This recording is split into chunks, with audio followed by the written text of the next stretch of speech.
is Bhavyashree. Today we are going to see chemistry. Lesson number 1, continuation. Let's get to the lesson, shall we? This fact can be further explained by the following examples. In the olden days, actually men didn't use any branches or anything. They used to take stones, rub them together and make them sharp and use them as weapons. By mistake, an ancient man would have rubbed them so hard that it became so hot that it ignited the fire. That protect them from the wild animals and also gave them warmth. And do you know how they actually started cooking? If you know, comment down below. Accidentally, while they were eating, a small piece of meat was fallen into the fire. After it was taken out, it was easier to chew and tasted very nice. So then man learned to cook. They would also be able to ignite the fire with the help of wood. Slowly they also learned how to make fire with the help of woods. Similarly, early man plucked a fruit from the tree, ate it and threw its seeds onto the soil. Due to the weather conditions, as the rain, sun and all of those, it grew into a big tree bearing the same fruits.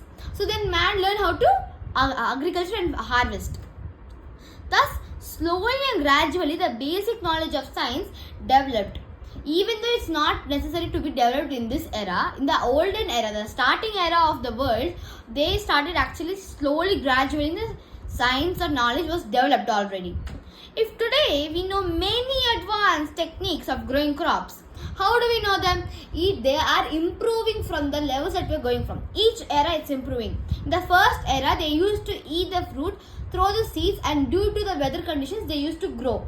And after a few eras, they might have thought of making a small farm, pouring the water, taking care of them, like that. As the era grows, it develops more.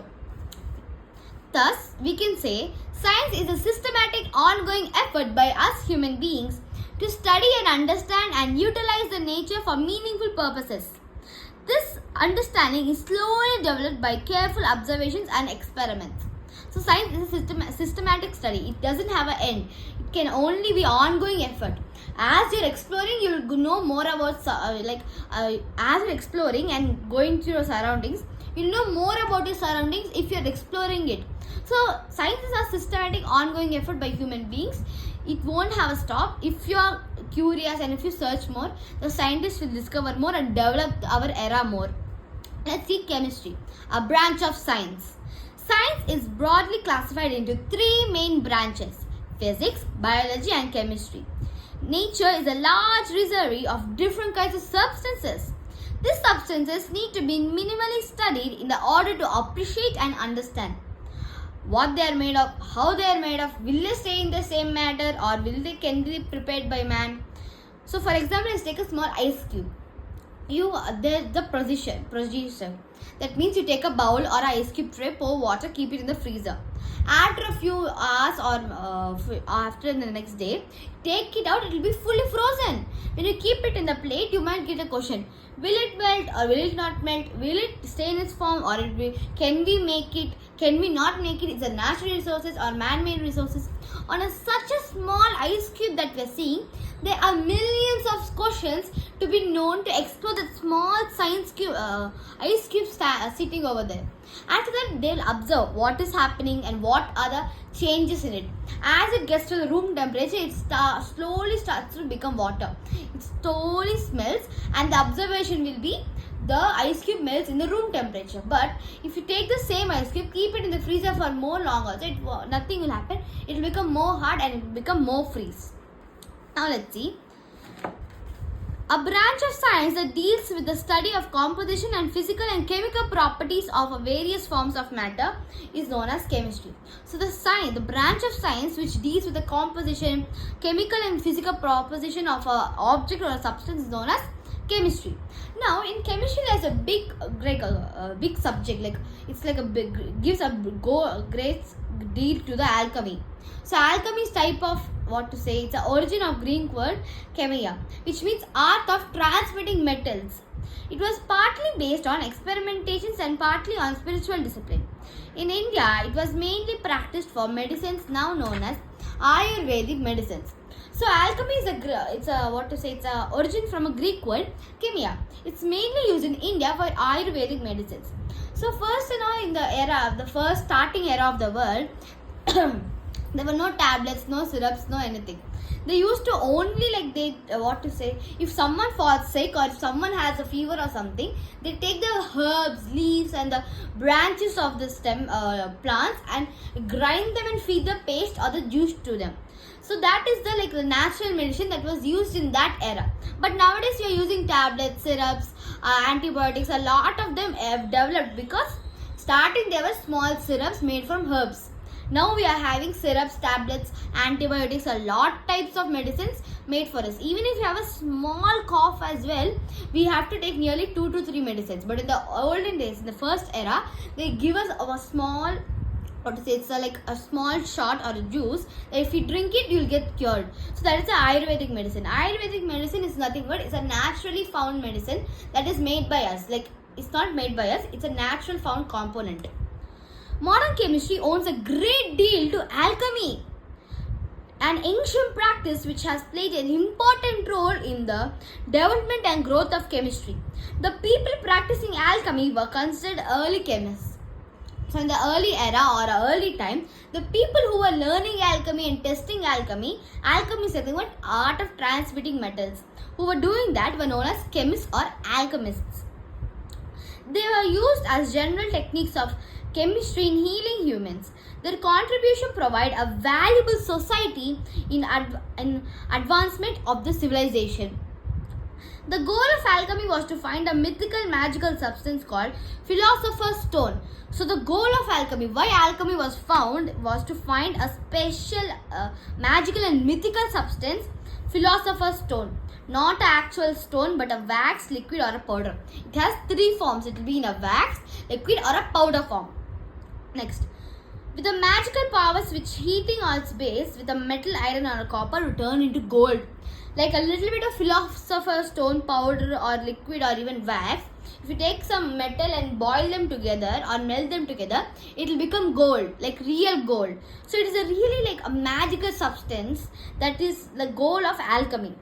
The purest form of matter. In gold, we'll see normal gold that we are buying. But if you mix Philosopher's Stone and metal or copper, you will get the purest form of gold. However, they could not succeed in finding this magical substance. The goal of alchemy was to find this magical substance, but unfortunately they were not able to find it. Alchemists were successful in some extinct developing process to extract metals and alloys. Alloys is nothing but they'll take two metals and mix them together to make a new metal. It's like combining two different metals, combining them together to make a new metal. So the art of mixing metals and making another new metal is known as alloys. They were first isolated zinc and philosopher. Alchemy has also contributed to an incredible number of future used for chemicals, metals, inks, paints, cosmetics, medicines, porcelain, etc. The day-to-day life we are using, even the small things that we are using. When we wake up, we brush our teeth, right? The toothpaste that we are using is also made a contribution of chemistry. The brush, the body wash, the face wash, all the things you are using in your day-to-day life are made from chemistry. The iron pillar near Qutub Minar is nobilitated for the rust-resistant composition of metal used in construction. It is 7 meters high. It is made of iron mixed with high percentage of philosopher. So the iron pillar near Qutub Minar is made from a rust-resistant composition, mixing a high iron with a high percentage of philosopher. So as they're mixing iron and philosopher, they're getting a rust-resistant composition. So this is nothing but an alloy. The alloy is nothing but the iron and the philosopher is mixed to make a rust-relation composition. So the rust-relation composition is the alloy. Even though alchemy was both scientific and spiritual practice, but alchemists never separated the two.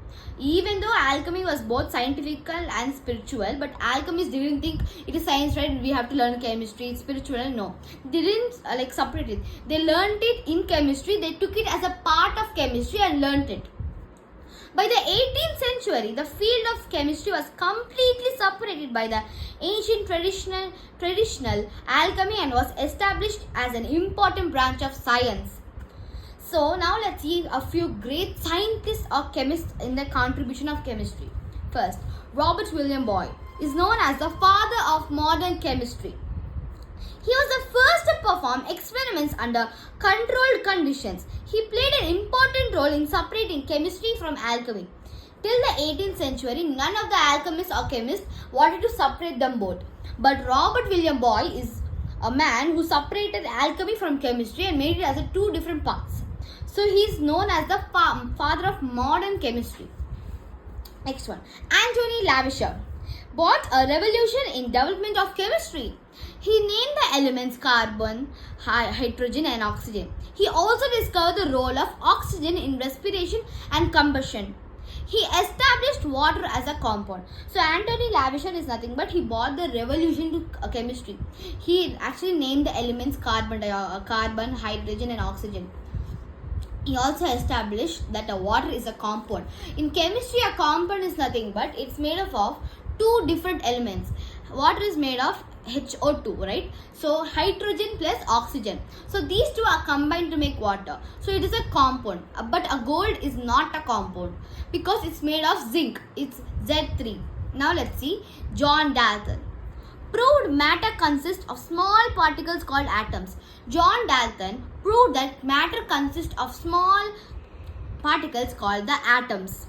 He proposed the atomic theory, which was popularly called as Dalton atomic theory. So he actually proved that matter is there, and inside matter there is not only molecules, there is also atoms. Next one, Dmitry Mendeleev is known as the best periodic law. He and the formulation of periodic tables of the elements. So he was the first one to see the periodic table of elements. So he was the first one to see all the periodic tables. Acharya P.C. Array, an Indian scientist, was a prisoner in the field of medical industry of India. He was founder of the first Indian pharmaceutical company. That means nothing but the pharmacies that were buying the medicines from, the shops that is buying from. He was the first one to have a shop. First company for the founder. Alfred Nobel, Swedish chemist who invented dynamite. You know dynamite, right? The dynamite is a big explosive which breaks things.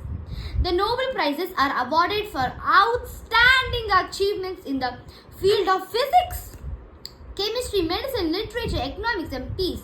After his name, every year on his death anniversary, 10th of December is celebrated every year. His death anniversary, 10th of December. Now let's see Marie Curie. Marie Curie is a girl who discovered radioactive metal radium. She won a Nobel Prize 2 times and she made an X-ray which saved several lives during World War I. Let's see a few more chemists. John Priestley found oxygen. Daniel Rutherford found nitrogen. Sir Humphrey Davy isolated potassium and sodium and devised a safety lamp. So Sir Humphrey Davy made a safety lamp. It's nothing but a small lamp that consists a small, a diya or a small light inside it. William Ramsay, he found helium, argon and neon, inert gases. Henry Cavendish, hydrogen and CO2. He found these both elements. So that let's see a few questions, right? Okay, I'll ask you a few questions. Who is the father of modern chemistry? Comment down below. Who found the periodic table? If you listen, comment down below. Next, who was the first founder of the pharmacy in India? Okay, and who was the person who made an X-ray which saved many lives in the World War I? Comment down below. That's all for today. We'll see in the next class. Bye all.